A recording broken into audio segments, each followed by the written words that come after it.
you might want to brace yourself. I'm about to become about 17 times more obnoxious than I usually am. It's crunchy, spicy leaf season. Regardless of the fact that it's going to be 86 degrees out this week, I'm officially switched into autumn mode, which if you've been here pretty much any amount of time, you know I go hard. I've had this idea in my head for years. My plan for this video is to make acorn armor. I feel like acorns translate really well into making them into things because they're so recognizable with the hard top and, like, you know, the smooth bottom. Are you tantalized yet? Let's scoot over to design phase. Essentially continuing my lifelong dream of being a borrower. I want to make a character that looks like she's a little woodland sprite and needed to make armor out of whatever she could find. So I want the bodice to look like the shell of an acorn and then the little pauldrons to look like the top of an acorn. And because I've always wanted to, I want to make Shakespearean breeches because they're sassy and I want to look like a little lad who loves berries and cream. Moving right along. To make the majority of this armor, if not all of it, I've got some EVA foam. I have plenty left over from projects. What I'm probably going to do is going to be similar to my autumn leaf outfit that I did. I might honestly even use the same pattern for the bodice that I used. I think it was by ANYWHO I Cosplay. Did find a sewing pattern online on Etsy for the Shakespearean pantaloons, which I'm very, very excited for. I think I should probably do an acorn hunt and try to find a few in my backyard. I work best when I have like a little 3D model to work with, so it's kind of the same idea. They're ready for this noble quest. Let's go. Ouch, ouch. If I were an acorn. Ha! These aren't fully formed. This one looks like a little boob. If Nick were to look out the window right now, I think he would be alarmed by how Gollum-like I am. I'm looking for acorns. I'm finding some, but I'm starting to think that maybe it's not acorn season. They're still green. This one reminds me of the lunch pails from Return to Oz, which I always thought looked so delicious. Well, I'm gonna keep searching for the perfect acorn. Wish me luck. Tell you what, they hurt when you step on them. They're like nature's Legos. Acorn haul. These aren't quite the acorns that I was thinking of, but I think the tree is a turkey oak. Apparently, each different kind of oak tree has different acorns. We're just gonna put the immature ones over here and the intellectuals over here. Do you wanna ogle my acorns? Ooh, wow. Well, now that I have those, I'm gonna go peruse ANYWHO I Cosplay's pattern section and see what I wanna use for the bodice. Let's go.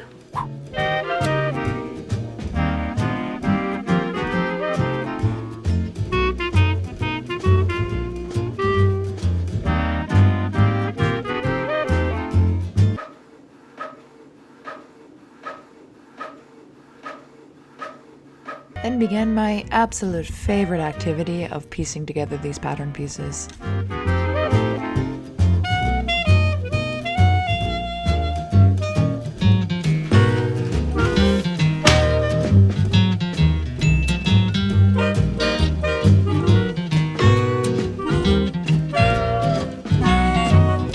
Thankfully, the pauldrons are only one piece. And then, much like fabric, I just laid out the foam, put the pattern pieces on, and started tracing.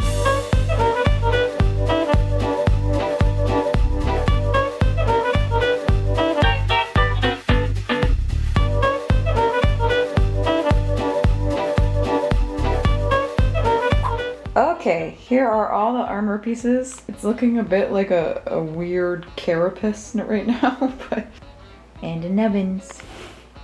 Are you a good boy? Are you... Trying to get the nubbins to work, it's not working. So the plan, I think, is that tomorrow I'm gonna start assembling all of the armor pieces, cut it down to how I need it, because it's gonna be a little bit different shaped than the pattern itself. Then we can start on adding like the fun acorn bits, like the texture on the shoulders. See you tomorrow.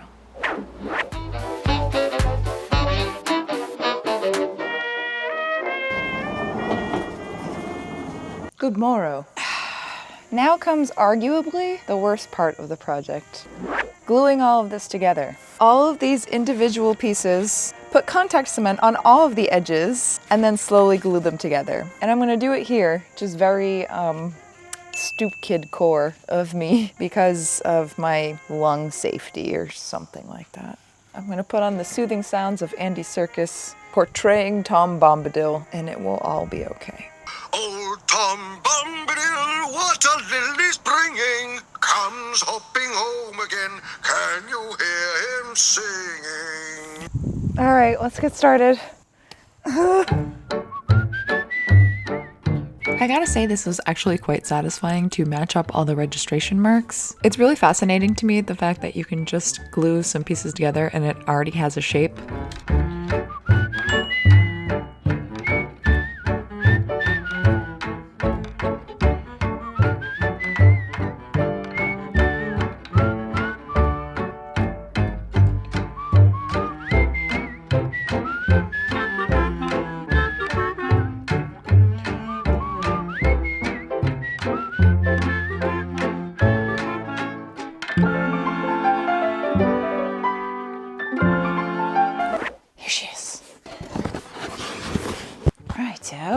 Not bad. I left the back open because I'm gonna do lacing. This little gap I think is actually gonna be perfect because then I can actually cinch it in. Now that the base is here, chop off some of it. I understand it doesn't really make a lot of sense. Essentially, I'm just gonna whoop. For the shoulders, I am going to heat form these quite a bit to make them more circular. All right, team. Whimsical Woodland Fae on 3. 1, 2, 3. Whimsical Woodland Fae!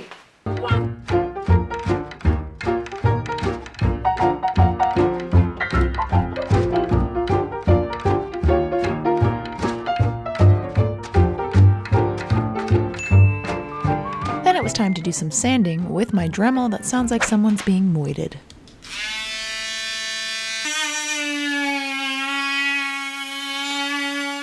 Then using my old pal Quick Seal to smooth out some of the cracks and the pieces that were dremeled. Somehow accidentally getting a little ghost up in here. Then it was time to make the bodice sealed and shiny. Please enjoy footage of me trying to get my camera to focus on the flex bond and not my face. This stuff is essentially just Elmer's glue for cosplayers, but it's gonna give it a really nice, shiny, hard coat.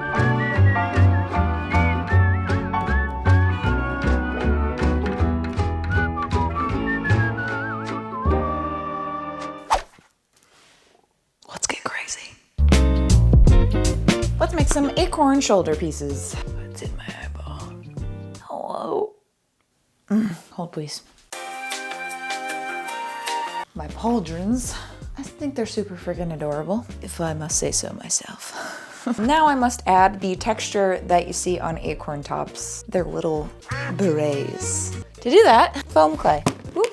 Hopefully. I have like 3 different tubs that are all 1/3 full. This should stick fine to the foam, but I'm gonna add just like a thin layer of contact cement just to give it that little, this is a technical term. Let's do it. I'm not gonna lie to you, I had no idea what I was doing at this point, but it started to look cool. It came out a little bit more dragony than I wanted, but I mean, that's kind of a vibe.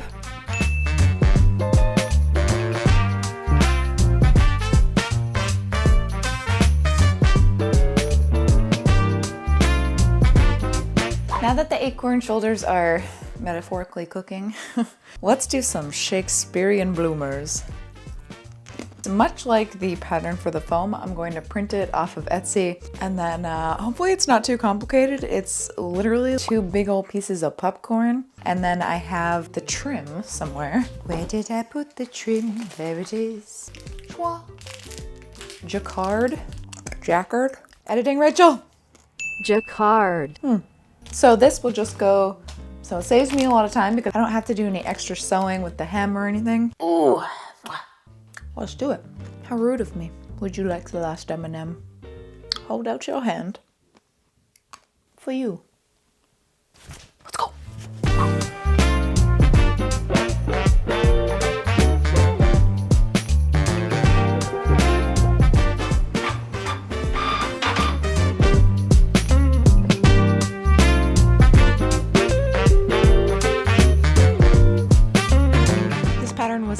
actually much easier to put together because it had numbers on it. And then I laid out my handy dandy curtains, displayed a ludicrous amount of grace and poise, and got to chopping. To anyone that thought that me acquiring a sewing room would mean the end of my career as a floor troll, I let out a hearty guffaw. The only way I operate, baby. I've got the outer velvet layer, the lining, which I'm just grabbing, bed sheets from my stash. It says also to do an interlining so that they're actually stiff. Yeah, again, one of the best parts of using curtains is that you can use the finished edges for your waistbands and you don't have to do any extra hemming. At this point, I kind of hit my I wish to be doing literally anything other than this part of the project, but using the power of whimsy, I picked myself back up. Taking the outer layer and the interlayer, please forgive Betty, she is looking quite diseased currently. I tried on the shorts, which were slightly less confusing than normally pants are. Just had to stitch those legs together. And then came the gathering. I hope that you're proud of me because I tried a cartridge pleat. Essentially making 2 or more very measured lines, and then you thread 2 different needles through each individual point. 75 years later. Eventually, you can pull the 2 strings and then it will pleat it for you. Although I'm not gonna lie, even though the pattern called for this kind of pleat, I didn't feel like it was very necessary. But alas, I moved on to doing both of the pant legs.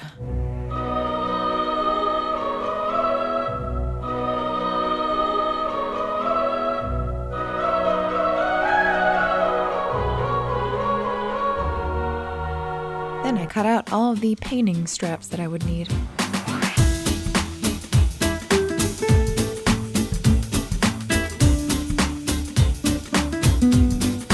Decided on the spacing for the waistband and then measured.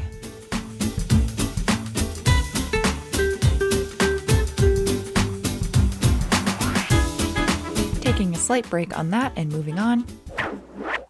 Now it's time for arguably the best part of the project, the paint job. Hold on, she's set to hobbit height. That's better. So it's nice and shiny, and now I'm just gonna cover it with matte acrylic paint. And then we're gonna glossify it again after that. The paint job, sorry, that was aggressive. The paint job on this, I'm gonna keep pretty simple, following a reference image of an acorn. It's gonna be that really light brown, borderline orange with like streaks of different colors of brown. My little acorn pauldrons are all set, I believe. Look at it, oh, they're so cute. I really do feel like a borrower, and that brings me more serotonin than you would think. What I might do is do a dark brown to get into all the little crevices, wait for that to dry, then do a medium brown, wait for that to dry brush it with a lighter brown, because if you look at the tops of acorns, they have a lot of dimensionality to it. Normally not a stickler for accuracy, but when it comes to acorns, you bet your bottom dollar I'm gonna do it right. Let's get to painting.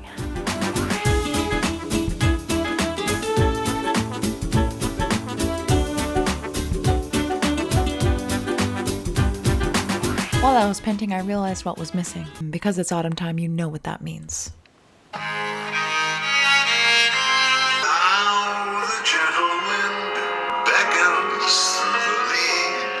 With the sounds of sweet serotonin running throughout my eardrums, I just kept adding different colors and different shadings, trying to make it look like a shell as much as possible.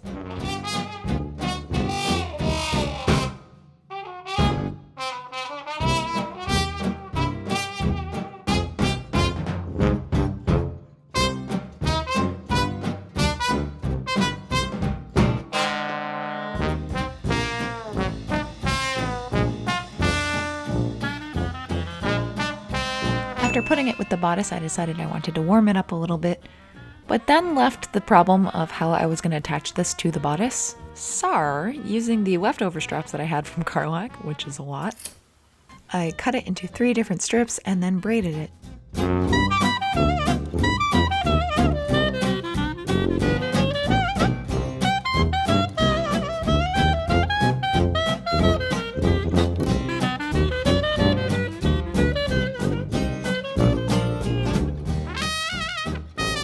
I then braved the desert-like sun, put a gloss coat back on and make it shiny again. Which I'm now realizing kind of looks like a turtle. Popping back to the shorts, and once the waistband was attached, I took those strips and just did my best to make them straight and tuck them into the leg bands, and then I hand sewed those on. I was just kind of winging this part. I've never made little lad pants before, so I was just doing my best. But with that, I think we are ready for the reveal.